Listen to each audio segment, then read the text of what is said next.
1951, c'est la première fois qu'un ancien chef de l'État se trouve incarcéré. Et de la relation entre la France. Je pense que on peut avoir un scénario surprise en 2027 où la fameuse génération Z, fait parler d'elle.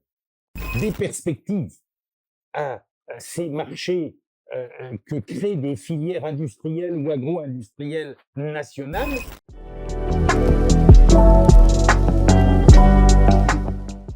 Il est clair que l'incarcération d'un ancien chef d'État crée, c'est naturel, un effet de choc dans l'opinion, quelle que soit d'ailleurs l'appréciation qu'on peut porter sur l'action qu'a conduit ce chef de l'État et sur les faits qui lui sont reprochés. Moi, je n'ai pas à commenter une décision de justice, elle est ce qu'elle est, et le principe de l'indépendance des tribunaux est un principe sacré. Mais il est clair que depuis le maréchal Pétain, ancien chef d'État, en 1951, c'est la première fois qu'un ancien chef de l'État se trouve incarcéré.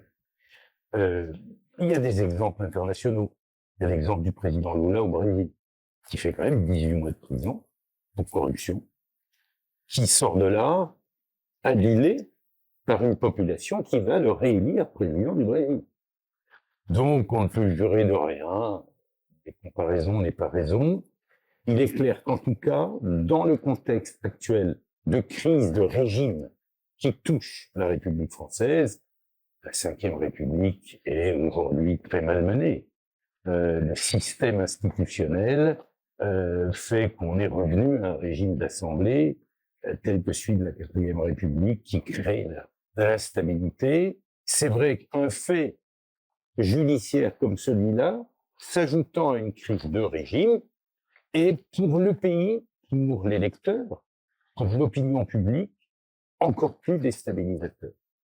Il y a aujourd'hui un doute profond qui saisit les Français sur leur système politique, institutionnel, sur leur système juridique, sur leur état de droit.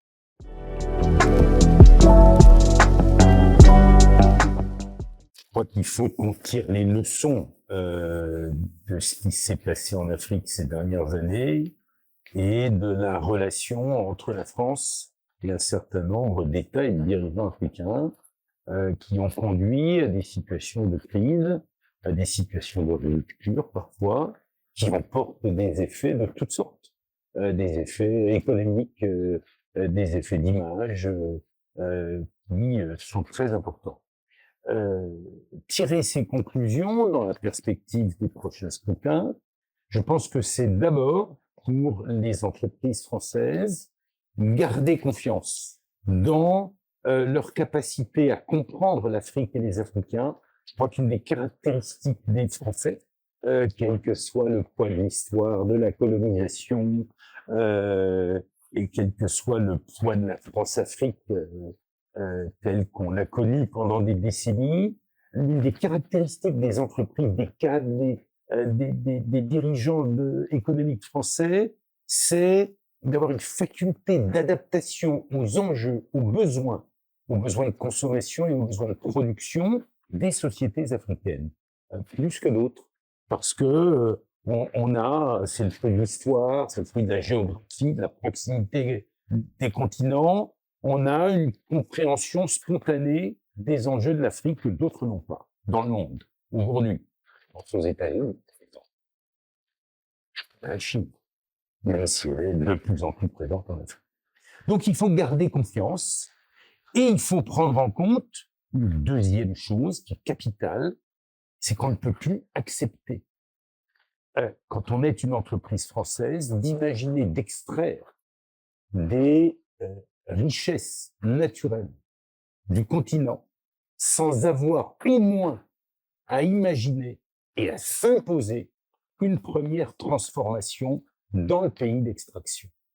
Je veux dire, ça, c'est un devoir, c'est une obligation morale et économique, parce que on est dans un monde où le changement climatique rend de plus en plus indispensable la proximité entre lieu d'extraction, lieu de production, lieu de consommation. Ça, c'est l'exigence majeure qui s'impose aux chefs d'entreprise français. Et là aussi, les Français ont une compréhension de cet enjeu que d'autres ont moins ou n'ont pas du tout. Il suffit de regarder les déclarations de Donald Trump depuis 6 mois sur sa vision de l'extraction des richesses naturelles et fossiles pour comprendre qu'on doit pouvoir, nous Français, nous Européens d'ailleurs au sens large, avoir une longueur d'avance vis-à-vis des Africains et un devoir moral vis-à-vis d'eux.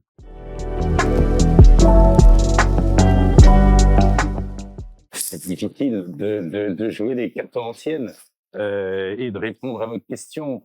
Je vais m'y efforcer cependant. Je pense que la crise de régime, c'est une vraie crise de régime que nous vivons, fragilise considérablement ce qu'on appelle le bloc central, c'est-à-dire ces formations politiques qui se sont agrégées, alliées autour de la Macronie, pour la résumer d'un haut un peu réducteur. Et que, par ailleurs, les partis traditionnels, dans ce jeu politicien de l'Assemblée de 2024, je pense au Parti socialiste et je pense aux Républicains, se sont eux-mêmes fragilisés et brûlés les ailes à des alliances de circonstances sur tel ou tel vote, sur tel ou tel projet de loi ou proposition de loi, et que donc cet ensemble-là arrive fragilisé à l'élection de 2025. Face à cela, on a deux blocs dits extrêmes, le bloc du Rassemblement national, puis LFI, qui, à mon sens, ne s'éroderont pas d'ici le scrutin de 2027 et devraient même logiquement se consolider en termes d'intention de vote. Bien. Mais tout ça ne fait pas un président de la République ou une présidence de la République. Que, évidemment, il y a un premier tour, il y a un second tour. Je pense que on peut avoir un scénario surprise en 2027 face à cette situation quand même extrêmement délétère, où les Français pourraient se tourner, à condition qu'ils fussent candidats, vers un homme qui incarne, je dirais, l'alternative assez franche, assez nette avec le jeu des partis. On voit bien d'ailleurs que certains acteurs de la vie politique française cherchent, comment dirais-je, à utiliser cette possibilité pour exister dans le jeu politique. Je pense à Dominique de Villepin. Dominique de Villepin, dans les sondages aujourd'hui, en tout cas dans la mesure de la popularité des hommes d'État, est très loin devant et de manière constante depuis plus d'1 an. Donc, au-delà de sa personne et d'une manière plus générale, je pense que cela peut s'expliquer par une attente des électeurs de changer la donne en termes de profil des hommes d'État qui viennent se présenter à eux. Et que peut-être là, une surprise, celle que je viens d'évoquer, ou d'autres, il y a d'autres possibilités, peut se produire.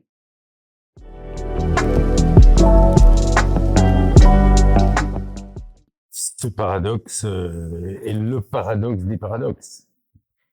Et l'analyse que j'en fais est que, je l'évoquais tout à l'heure, il y a dans l'esprit d'un certain nombre de dirigeants de pays occidentaux et d'autres pays aussi d'ailleurs, qui ne sont pas des pays occidentaux, qui sont de nouvelles puissances, notamment asiatiques, une vision de l'Afrique qui est une vision qui reste prédatrice. Elle est riche en terres rares, elle est riche en minerais, elle est riche sur ses zones côtières en pétrole et en gaz. On vient le prélever dans des conditions économiques les plus optimisées possibles, avec parfois des accords opaques sur le plan commercial et de la corruption, hein, il faut le dire. Et puis on transfère tout ça vers des économies de production parce qu'on considère que l'Afrique n'est pas un continent d'économie de production. Voilà. Cette vision-là, elle entraîne ce paradoxe que vous évoquez, un continent d'une richesse extrême en termes de ressources et qui, hélas, connaît un niveau de développement totalement non corrélé par rapport à ses ressources. Il faut inverser ça. Il faut inverser ça, et pour l'inverser, il faut qu'il y ait, comment dirais-je, une volonté politique des dirigeants africains eux-mêmes. Elle est parfois là, mais elle n'est parfois pas là. Il faut que la vision des grands groupes économiques internationaux change, leur regard sur l'Afrique change. Il faut aussi que les sociétés civiles pèsent beaucoup plus qu'elles n'ont pesé jusqu'à présent pour imposer ce changement. Et là, des phénomènes encore assez récents, en Afrique anglophone, comme en Afrique francophone, comme en Afrique du Sud, montrent que les jeunesses commencent aujourd'hui à se soulever, à se lever contre cette chape de plomb, et que la convergence de ces différents phénomènes devrait permettre, à horizon 2040, un changement radical de la structure économique des grands États.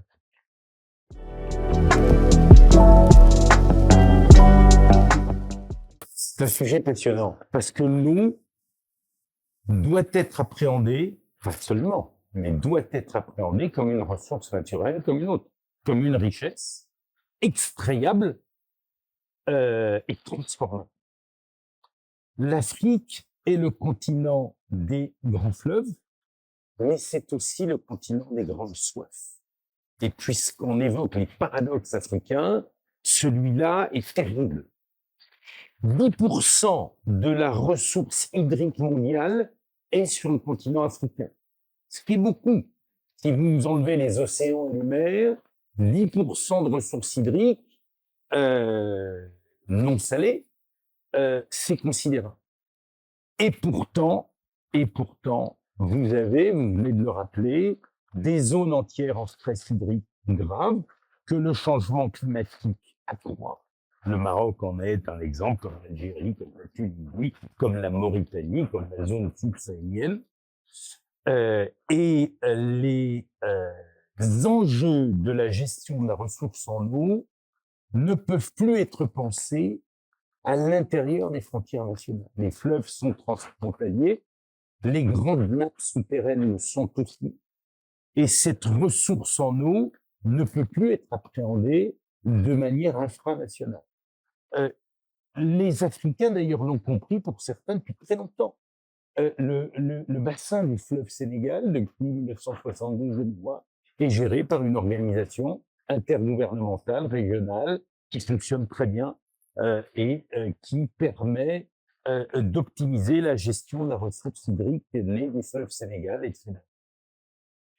Le paradoxe africain, c'est que vous avez en Afrique des pays qui dorment sur un or bleu, comme certains dorment sur un or pétrolier ou gazier. Le Congo-Brazzaville, République démocratique du Congo, le Gabon, sont des pays, pour ne citer que ces trois exemples, qui ont des ressources en mètres cubes par habitant considérables, supérieures à celles de grands pays européens, comme l'Allemagne ou la France, très supérieures même, qui les situent parmi les 20 pays les mieux dotés au monde en ressources en eau, mais qui ont pourtant des problèmes d'alimentation en eau potable de leur population. C'est pour des raisons qui ne sont pas liées au manque d'eau, mais des difficultés de réalisation d'infrastructures et de certains cas. Et ces pays pourraient être exportateurs d'eau à l'échelle du continent vers ceux qui sont en déficit hydrique grave. Sauf que, et c'est un combat que je mène depuis 2022, les organisations internationales, aussi bien l'ONU que les organisations régionales, n'ont jamais défini de normes relatives à ce que j'appelle la souveraineté hydrique, c'est-à-dire les conditions dans lesquelles des États, entre eux, peuvent échanger de la ressource en eau en fonction des besoins, gérer des ressources transfrontalières pour garantir leur souveraineté hydrique propre, laquelle génère, conditionne leur souveraineté agricole et industrielle. Donc il y a un enjeu majeur, parce que le changement climatique s'accroît, parce que la ressource en eau tendanciellement diminue dans les pays en stress hydrique, pour vite organiser, structurer cette norme internationale et définir les conditions dans lesquelles la ressource en eau se gère de manière transfrontalière. Car ne nous y trompons pas, il viendra un jour, et il est déjà venu dans certaines zones de la planète, où des États seront contraints d'acheter de l'eau en gros à leurs voisins ou plus loin pour garantir la consommation en eau de leur population et un minimum d'irrigation.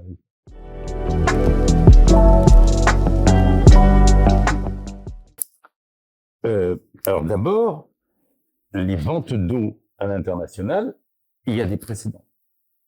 Il y a des précédents entre la Turquie et Israël.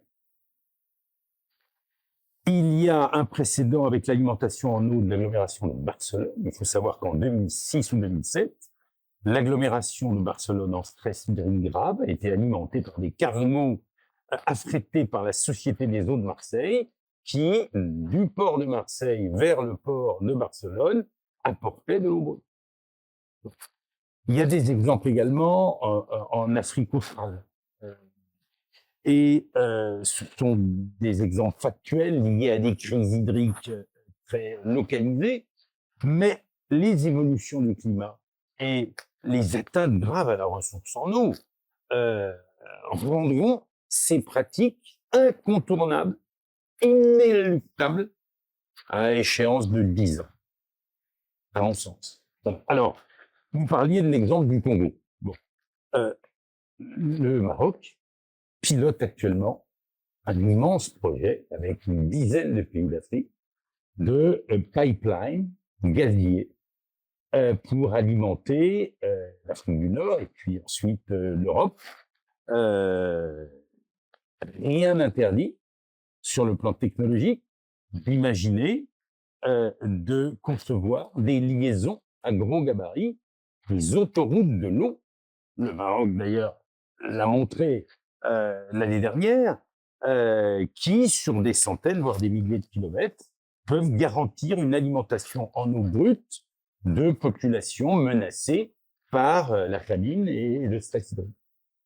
Il y a une économie de l'eau qui va se construire dans les décennies qui viennent et qui touchera aussi bien le continent africain que le continent européen, que le continent asiatique, parce qu'hélas, les cas de sécheresse extrême et de stress hydrique se multiplient.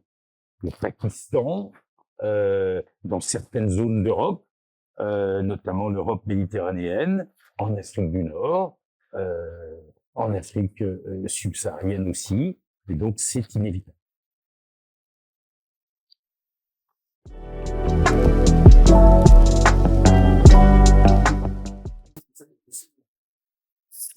Alors oui, il y a des exemples de réussite en Afrique.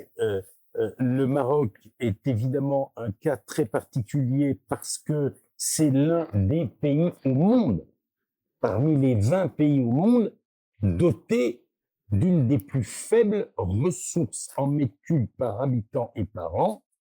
On est à moins de 600 mètres cubes aujourd'hui, ce qui est extrêmement faible. En France, c'est 18 000 mètres cubes. Bon. Donc, confronté à une réalité aussi brutale, aussi violente, c'est vrai que la politique conduite dans le domaine hydrique par le Maroc est une politique assez exceptionnelle parce que elle est multiforme, elle touche à la fois au renforcement du réseau de barrages et maintenant de retenues collinaires, c'est-à-dire de petites structures de réserve en eau en zone rurale qui sont les plus touchées et les plus difficiles à alimenter par la deuxième option qui est le dessalement. La politique de dessalement menée par le Maroc est incontournable. Il doit évidemment l'accompagner d'une réflexion technologique sur le plan écologique pour gérer la problématique des rejets de saumure en mer, parce qu'on sait que c'est une problématique, mais c'est en cours d'étude. Donc le cumul de la politique de dessalement, de la politique de barrage et de retenue collinaire, et troisièmement, de réutilisation de la ressource usée, la réutilisation des eaux usées, qui fait que le Maroc est aujourd'hui un des 4 pays les plus en pointe au monde en matière de technologie et de volume en mètres cubes réutilisés après traitement, la rend exemplaire. Mais il y a d'autres exemples. L'Égypte est un très bel exemple de politique hydrique bien maîtrisée, bien conçue, elle aussi multiforme, avec à la fois un programme massif de modernisation des techniques d'irrigation. L'Égypte est pilote dans ce domaine. Une politique de retenue d'eau également, qui était conduite par l'Égypte, et une politique aussi d'accompagnement des populations agricoles en milieu rural à la résilience. Comment gérer l'eau à l'économie, comment développer des cultures vivrières les plus économes possibles en eau. Voilà. Donc l'Égypte est un très bel exemple, et puis l'Afrique du Sud est un troisième exemple. L'Afrique du Sud qui a connu en 2018 un véritable collapsus, avec une situation à l'échelle d'une très grande de ces agglomérations d'interruption brutale de l'alimentation en eau de ces populations et un phénomène de panique pendant 48 heures, de panique absolue. Donc, ça a été un choc sociétal qui a entraîné une révolution mentale de l'ensemble des acteurs politiques, économiques, sociétaux pour penser la gestion de l'eau à l'économie, avec notamment des programmes massifs de réutilisation des eaux usées qui aujourd'hui en Afrique du Sud connaissent un essor considérable. Donc voilà, il y a des exemples. Il y en a d'autres. Le Gabon, à la fin de l'ère Ali Bongo, sous l'impulsion de l'ancien Premier ministre Guy Bizet, avait monté un programme de modernisation et d'extension des réseaux d'eau potable et d'assainissement en zone urbaine pour limiter les pertes qui étaient absolument considérables et permettre par conséquent une meilleure maîtrise de la ressource. Ce programme a d'ailleurs été poursuivi à la suite du changement de régime, est en cours d'achèvement et a produit des effets tangibles, notamment sur la grande agglomération de Libreville, qui représente la moitié de la population du Gabon.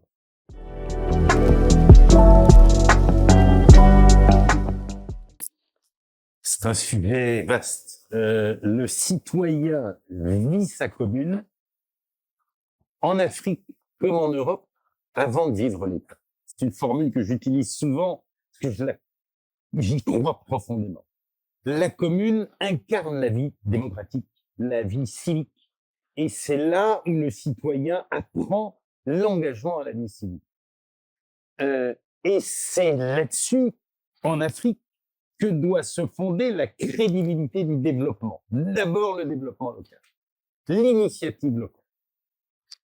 Sauf que un certain nombre d'États, chefs d'État, de gouvernement, freinent des cas de fer pour mettre en œuvre une décentralisation réelle, parce qu'il faut bien dire, quel est l'apprentissage de la démocratie, et qu'ils n'ont pas tous envie, que les esprits, à l'échelon local, apprennent trop vite à manier les règles d'une démocratie réelle. Je m'excuse d'être cash, mais je l'ai observé dans un certain nombre d'États. Il y a des exceptions et il y a des réussites. On y viendra dans un instant. Mais je pense que le principal frein est celui-là, et le second frein, qui n'est pas le propre des grandes structures étatiques africaines, parce que l'expérience française a montré qu'il en est de même dans certains pays européens, les administrations centrales détestent déconcentrer. Elles détestent avoir face à elles des pouvoirs locaux structurés, avec des ressources humaines et techniques solides et de l'ingénierie, et donc freinent des cas de fer pour passer de lois de décentralisation à une décentralisation réelle sur le terrain.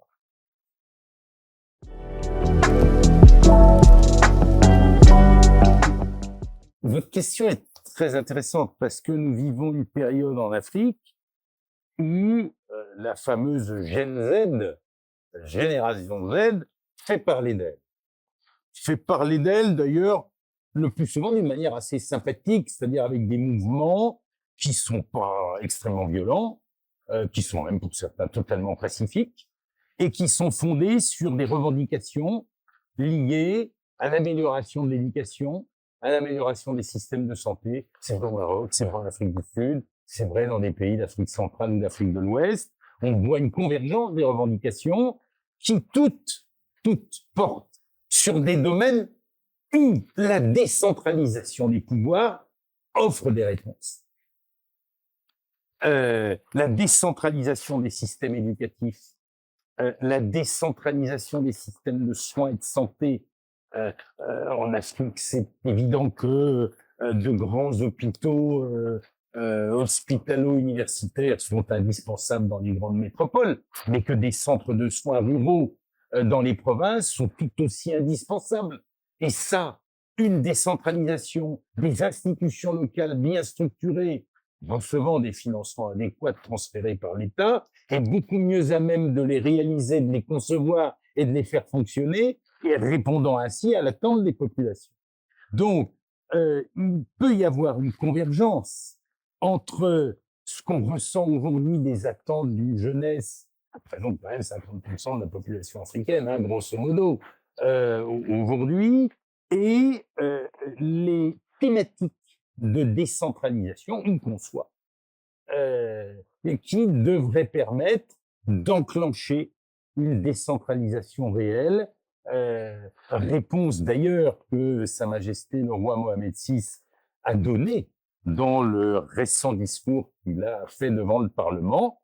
Il évoque clairement ce lien direct entre satisfaction de besoins fondamentaux, ceux de santé et d'éducation, et le renforcement de la décentralisation et des institutions locales. Il en a fait clairement le lien dans son intervention, et tentant cela, comme souvent hein, d'ailleurs, très anticipateur des réponses qu'on doit apporter aux attentes d'une population, et notamment d'une jeunesse qui est en demande.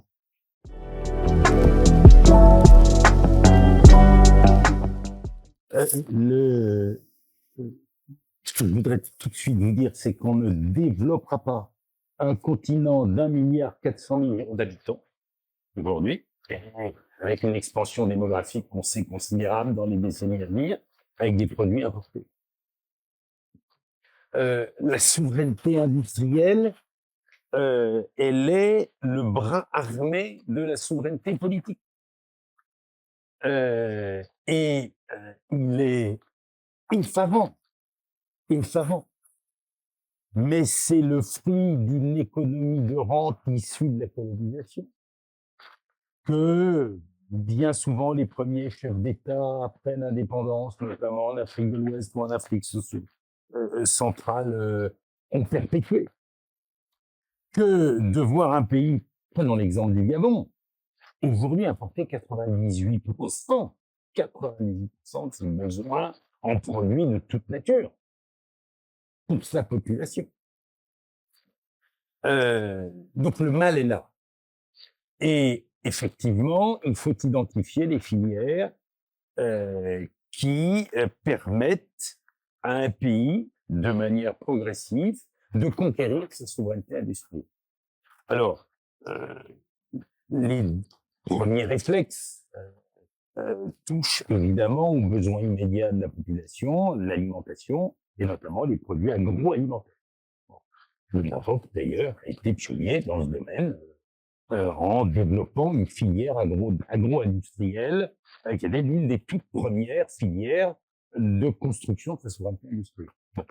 Je reviens du Togo, où là aussi, depuis une dizaine d'années maintenant, se construit une filière agro-industrielle de manière méthodique, avec des agropôles.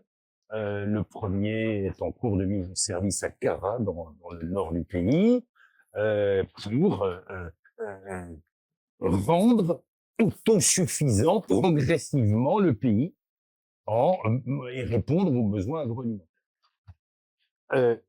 Il y a d'autres exemples de structuration de filières industrielles qui sont liés au phénomène que j'évoquais tout à l'heure et qui est celui d'une extraction de richesses naturelles, de matériaux, de minerais, de bois, immédiatement exportés vers l'Europe ou vers l'Asie pour être transformés.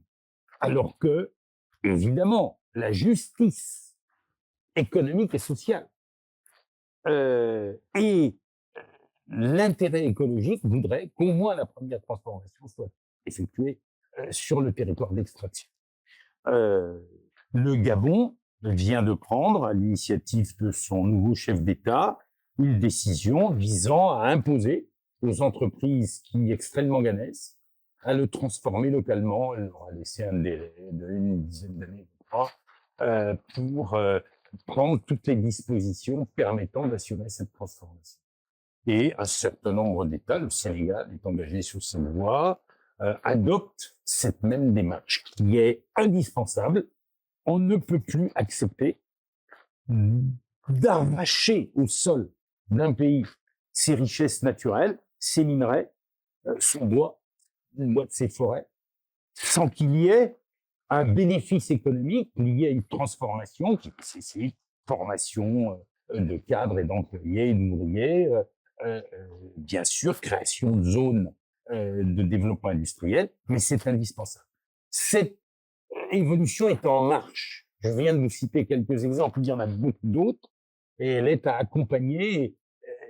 Il faut lancer un appel aux grandes entreprises, notamment européennes, pour qu'elles aient la compréhension de cette attente et qu'elles fassent l'effort d'investir dans une démarche.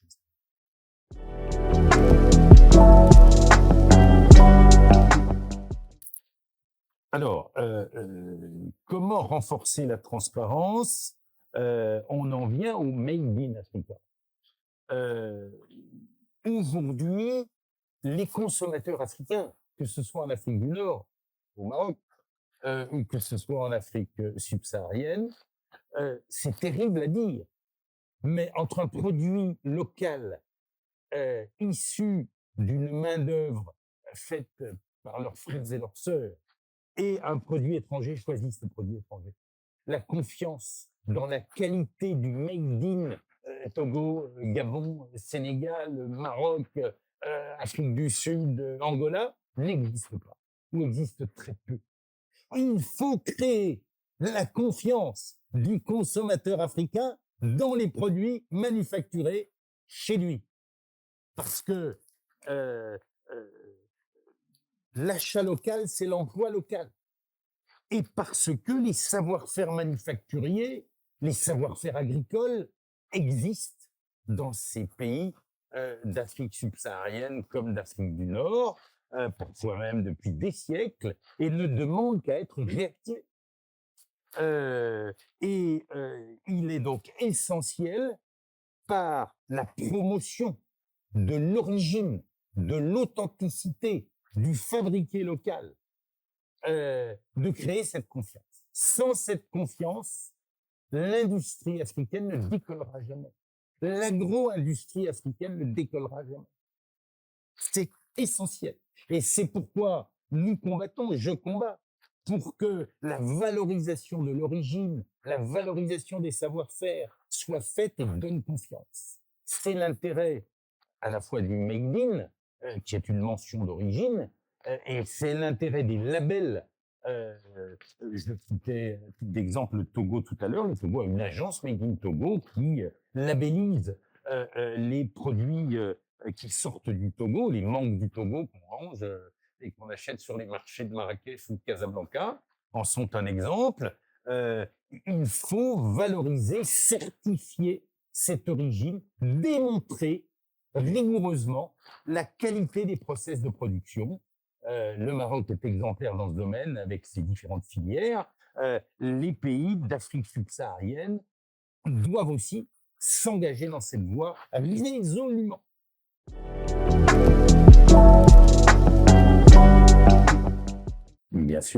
Bien sûr, la ZLECAf est un élément clé d'accélération de ce processus. Je crois d'ailleurs qu'aujourd'hui, la compréhension par les administrations centrales des 54 pays d'Afrique de l'importance d'une mise en œuvre rapide et efficace de cette zone de libre-échange est tout à fait essentielle.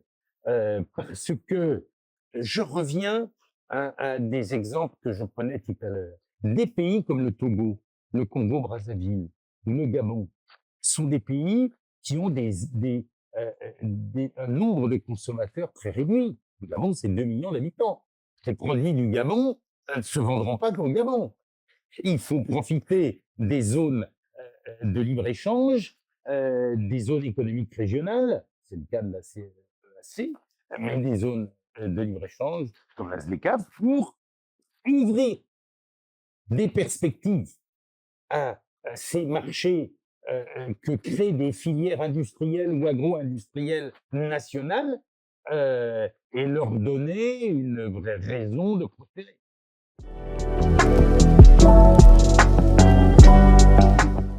Je viens de terminer la lecture récemment d'un livre sur l'un des sujets qui me passionne, hein, vous l'avez compris au cours de cette interview, d'Éric Servat, un professeur d'université français, un grand hydrologue et spécialiste de l'eau, plaidoyer pour l'eau, que je recommande à nos amis lecteurs parce qu'il donne une note d'optimisme.